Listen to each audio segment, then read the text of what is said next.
Atomic level पे समझने की कोशिश करते हैं कि ये करंट कैसे फ्लो होगा, इलेक्ट्रिक करंट क्या होता है। यहां पर भी मैंने एकदम सिंपल सर्किट कंसीडर किया है, जिसमें एक बल्ब है, एक बैटरी है, एक स्विच है।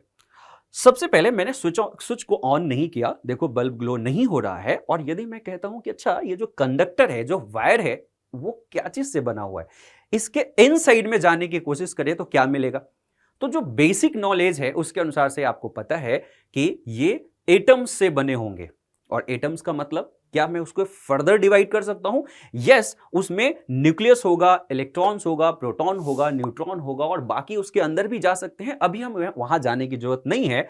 और यदि मैं इस एटम पे फोकस करूं तो आपको दिखेगा कि न्यूक्लियस है और इलेक्ट्रॉन जो है वो क्या है, बहुत ही हाई स्पीड से मूव कर रहा है। इवन यदि मैं इसको पूरे मटेरियल स्पेस में इसको देखने की कोशिश करूं तो जो फ्री इलेक्ट्रॉन्स है वो आपको पूरे मटेरियल स्पेस में मूव करते नजर आएगा।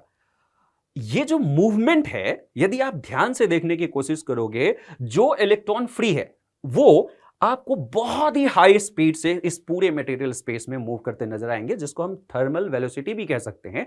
ये बहुत ही ह्यूज अमाउंट का होता है। इसके मैग्नीट्यूड को देखेंगे तो almost 10 to the power 5 metre per second के रेंज में होता है। ये ऑर्डर ध्यान में आपको रखना जरूरी है। लेकिन ये कब तक हमने देखा? और यदि मैंने अभी कोई इलेक्ट्रिक फील्ड अप्लाई नहीं किया है, हमने स्विच ऑन नहीं किया था, आप ध्यान में रखना। अब यदि वापस जाते हैं और मैं कहता हूं ऐसा करो, आप स्विच को ऑन कर दो। स्विच को ऑन करते ही इमीडिएटली बल्ब ग्लो हो गया। अब यदि आप उसी इनसाइड में उसी फ्री इलेक्ट्रॉन्स को देखने की कोशिश करोगे तो आपको रैंडम मोशन के साथ साथ क्या जो फ्री इलेक्ट्रॉन्स है उसका एक डायरेक्शन में मूवमेंट दिखना शुरू हो गया है। इसको हम टर्म देंगे ड्रिफ्ट। मतलब जो हाई रैंडम वेलोसिटी है उस पे एक और स्पीड सुपर इंपोज हो चुका है, एक और वेलोसिटी सुपर इंपोज हो चुका है, और वो है ड्रिफ्ट, जिसको हमें समझना है। तो ये इसको ध्यान रखना कि यहां पे जैसे ही हमने ऑन किया, उसको हमने टेक्निकली कह सकते हैं कि इलेक्ट्रिक फील्ड अप्लाई किया है। तो इसमें क्या हो गया है, एक डायरेक्शन में इलेक्ट्रॉन मूव करना शुरू हो गया है, ड्रिफ्ट करना शुरू हो गया है। इसको यदि सिंप्लीफाइड वर्जन में देखें तो यदि एनालॉजी के थ्रू देखने की कोशिश करें तो हम कह सकते हैं कि यदि हमारे पास में एक बॉल है, इंक्लाइन पे यदि मैंने यहां से रिलीज किया तो ग्रेविटी के इन्फ्लुएंस में वो नीचे की तरफ ये बॉल आ तो रही है, लेकिन स्पीड, कंटिन्यूअस स्पीड गेन नहीं हो पा रहा है। और कंटिन्यूअस स्पीड गेन नहीं होने का कारण क्या है? ये कॉलिजन। अब इस बेसिक इमेजिनेशन के साथ में हम ड्रिफ्ट थ्योरी को बहुत आसानी से समझ सकते हैं। सबसे पहले यदि मैं एक इलेक्ट्रॉन पे फोकस करूं तो जो जो चीज हमने कंसीडर किया है पहले उसे मार्क कर लेते हैं। सपोज करो कि ये कंडक्टर है, कोई खास कंडक्टर हमने कंसीडर कर लिया, काइंड ऑफ जैसे कॉपर ले लेते हैं। इसमें यदि एक इलेक्ट्रॉन के मूवमेंट को देखने की कोशिश करें और उसके पाथ को देखने की कोशिश करें तो आपके पास में जो रैंडम मोशन है उसकी वजह से एक जो पाथ मिलेगा वो आपको क्या मिलेगा, इस तरह का जिगजैग पाथ मिलेगा। यहां पे नोटिस करने वाला 2-3 इंपॉर्टेंट पॉइंट है। पहला कि ये जो मार्क मैंने यहां पे बताया है, ये क्रिस्टल स्ट्रक्चर से ये क्या कर रहा है, इलेक्ट्रॉन कोलाइड कर रहा है। आप इसको पॉजिटिव आयन भी कह सकते हैं।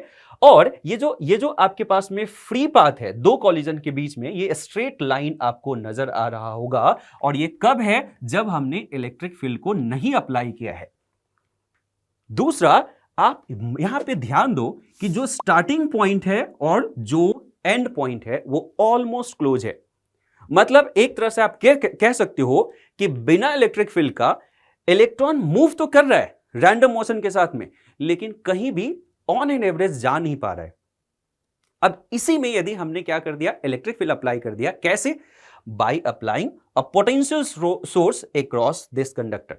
तो जैसी इलेक्ट्रिक फील्ड इसके इनसाइड में स्टैब्लिश होगा, सेम एक इलेक्ट्रॉन को यदि हम देखने की कोशिश करें, उसके पाथ को ऑब्जर्व करने की कोशिश करेंगे, तो अभी रैंडम मोशन के साथ में आपको यह दिखेगा कि इसमें एक खास डिस्प्लेसमेंट भी हो गया है। मार्क करो 2-3 चीजें कि जैसे ही हमने इलेक्ट्रिक फील्ड के साथ में इसको पाथ को ड्रॉ करने की कोशिश किया तो जो स्टार्टिंग पॉइंट है और जो एंड पॉइंट है उसमें खास डिस्प्लेसमेंट हो गया है। और हमारा इंटरेस्ट यहां पे इस डिस्प्लेसमेंट को कवर करने के रेट पे है कि ये कितना डिस्प्लेसमेंट पर सेकेंड ये कवर कर रहा है इलेक्ट्रॉन। वो हमारा सबसे इंपॉर्टेंट पैरामीटर होगा। इसी को हम यहां पे फाइंड आउट करने की कोशिश करेंगे।